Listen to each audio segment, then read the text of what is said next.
Comicpalooza Fight Club felt like it was 2019 again with its top 8, and it was fantastic. We didn't get any Fighter Pass 2 for the most part. It was awesome, and I just wanted to talk about it.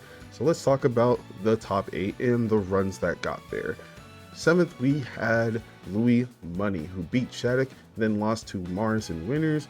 Then he beat Yalmanak, the Peach player, then lost to Muteace for 7th. It feels like Palutena is coming back. It feels like people are remembering this character's dumb, even though she doesn't have anything to cheat with, really. She has extremely good moves and movement and is very good in the game, and I'm excited to see Louis Money do well again, even though he had such hard competition. But hey, this is a major, it kind of makes sense. Palutena is going to have to put in a lot of work to be able to beat all these characters, but it seems like Louis Money is still going to be that consistent guy to get 7th.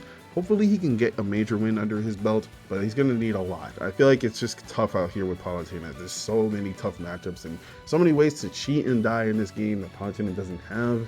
I'm still going to believe in her, and I still think her consistency is going to be scary to face in tournament.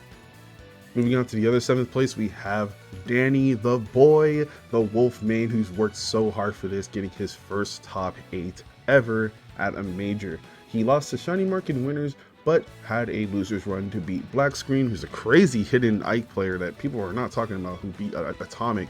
I don't even know if I've seen him before, but hey, he defeated Black Screen in a game 5, had to fight Skeleton, who's a Kazuya player, who beat him last time, and he was able to overcome it and win this time, and defeat Candle, who took out Muteace in winners, and it was a great set. He lost to Light for 7th, but is still very fun to watch, and I'm so happy for Dany. His first major top 8, he's worked so hard for this, he's went to so many tournaments, really hasn't had a tournament like this. I mean, he's had some crazy runs before, especially when it comes to that. I think it was a pre-local in Japan where he beat Tweak, but not a lot of people see Dany. I'm just so happy he got his first top 8. It was a long time coming, and I'm hoping to see more from the boy. Next, we have the classic GOAT, Mkleo. He beat Geist and Candle to get top 8 winners, but then lost to Peabnut and Muteace for 5th. It seems like Joker is here to stay, and he still does have Pyramithra in the back, but it's nice to see some consistency in his characters, and they're all really good. So I just don't know if I don't know. Mkleo is that type of player who always just plays who he wants whenever the matchup gets weird, and he has a ton of characters in his back pocket now. Like, I guess Joker is just going to stay around. I'm glad it's finally like here to stay, because it feels like it was just a fan pick, or oh, he would lose with Byleth, let me pick Joker just for the fun of it, and now it just seems like his main character again. Byleth is cool, and I like seeing his Byleth, but his Joker is very what's the word, explosive, interesting, creative. It's just something, it's something magical when you watch Mkleo play Joker. There's just some matchups I feel like that he has to really lock down with Joker. It feels like Joker's bad matchups don't feel obvious, because Joker always has Arsene to make it at least feel like it's even, but Peach does feel really tough. It feels like Peach can pressure your shield for free. The combos are still very good, but because of the combos, because of Peach's combos, it feels like Joker doesn't have Arsene for very long. Having to change your uppie from tether to becoming like a really straight line makes it really like pretty easy to edgeguard with Peach too, especially with turnips. It just feels like Peach has the right amount of obnoxiousness to make it hard for Joker. But it's also a thing with Muteace being a fantastic player. Again, it's not going to be a cakewalk for Mkleo with any of these matchups, because while I think Joker does very good in a lot of matchups, it doesn't feel like he dominates any of them. And that might be weird to say, because it feels like Arsene is so broken, but I don't know. Maybe I'm in the minority with that. Maybe people think Joker is insane at these matchups, but hey, I think if there's any character that was top 5 that isn't top 5 anymore, it's Joker. But I'm glad Mkleo is still playing him. Next, we have the content creator Mars, who beat Onin again. He just seems to take down Onin. It's wild. He's the only one to make people believe that CSS actually does well against Steve. But hey, if he keeps doing it, then maybe I'll start believing it. But he beat Onin and Louis Money to get to top 8 winners, and he lost to Shinymark and Light both in game 5 to get 5th. It just seems like no matter how little he plays or how little tournaments he goes to, every time he goes to a major, he shows out. And sometimes, you know, he flops, but everyone sometimes flops. But he just has these certain players that he's very good against, and it feels like when there's no ZSS players, I mean, he had like him, Shu, and Doorstop. Those are the only three I can think of in the Americas that do very well.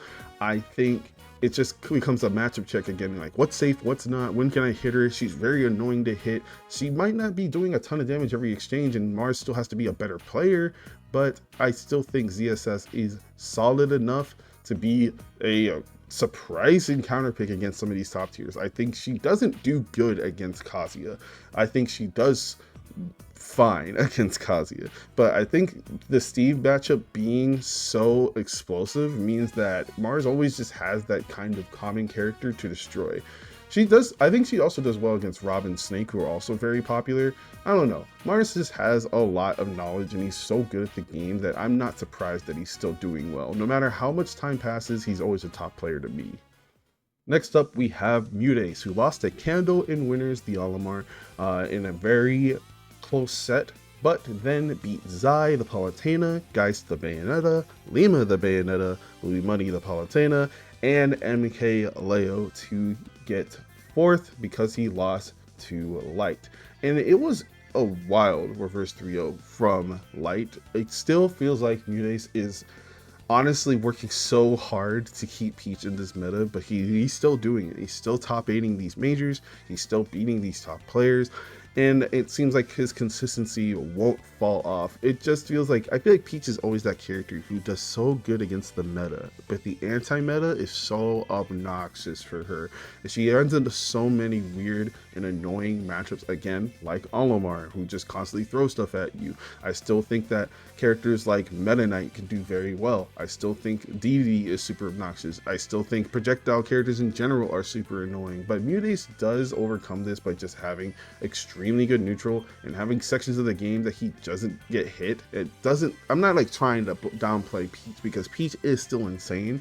It's just, man, I feel like Muteace works so hard for how like weird Peach is. And I guess it's also like, if you're not going to run into a ton of Peaches, you still do have to remember how the matchup works. And, you know, I think that he usually only loses to people who know how Peach works. He really fights a ton of different characters, and unless the matchup's super duper awkward, like something like Min Min or Olimar, you don't really see him lose. But then again, I could be giving Peach too much credit because she still has incredible aerials and dumb combos and blah blah blah blah. I think Peach is still nuts and Muteace is still nuts, so I'm just happy to see him still do well.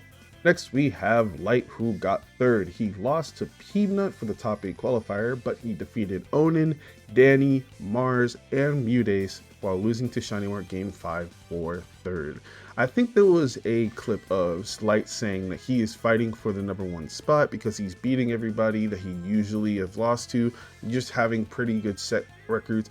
And this major was a bit rough for that kind of fight because the two people who got above him, I think, aren't even in contention for #1.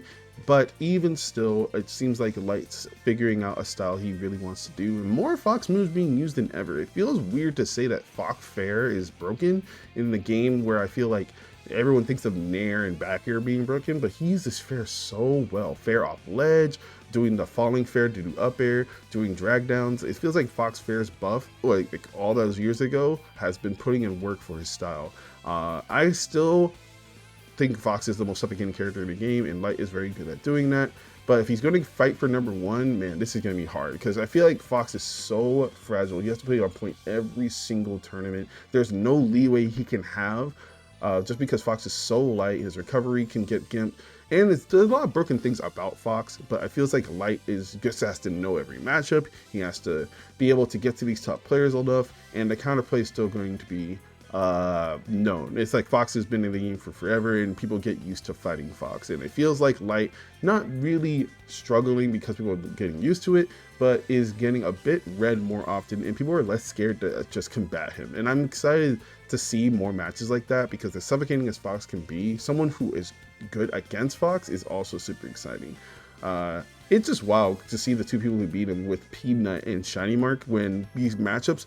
I think Pikachu still beats Fox, but I think Mega Man is notoriously like struggles against Fox, but Peabnut still beat him 3-0. So it just seems like Light has some work to do if he's going to fight for that #1. So let's talk about the two left Peabnut and Shinymark, who had a crazy long grands, but it was a 6-0 for Shinymark. Peabnut's run was wild, beating Beast Mode Paul, beating Light, beating Mkleo, and beating Shinymark in winners finals. And then Shinymark, who beat Dany, Lima, Mars, lost to Peabnut, and then won 6-0.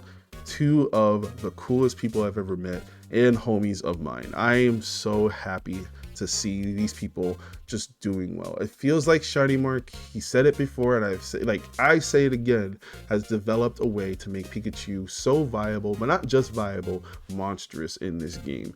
If Pikachu doesn't want to get hit by you, he doesn't have to. And when he hits you, he does 1 billion damage, and he's small, and he has T-Jolt, and he has Quick Attack. There are so many tools to Pikachu where it feels like no matter how bad a matchup can be, Pikachu has it.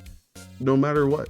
I feel like his real bad matchups are characters you can counter everything, but that's probably like 2 characters in the entire game, and even then, Shinymark beats them.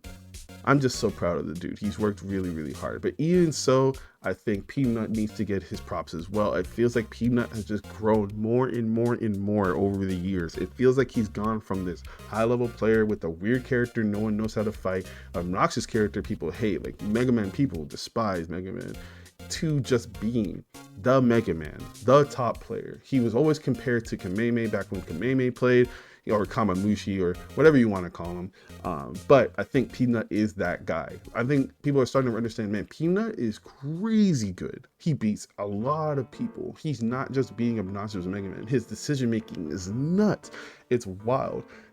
I don't know if Mega Man's ever going to be loved. I mean, projectile characters are never loved in Smash. People just find them to be obnoxious, and they kind of are, at least if you're thinking about online setting or casual setting, yes. People throwing stuff at you is really stupid. And it feels like Mega Man has a lot of moves to throw at you. But if you just watch Peabnut, I think you'll just see the coolest side of Mega Man out there. And he's just worked so hard. And I feel like I don't know who I wanted to win more, because I do love them both. They're both homies and they're both really good. But I did want to see Peabnut get his first major win at the very least, even though I think Shinymark deserved every bit of the win he got. And it's just so cool because I feel like these are 2 really underrated characters. Pikachu's just been seen between like top tier and high tier because he just takes so much effort, and it feels like it's not worth it with how many easy characters there are. And Mega Man, while really obnoxious, once you get through his thing, doesn't really have a way to stop getting hit, and it's pretty easy to combo.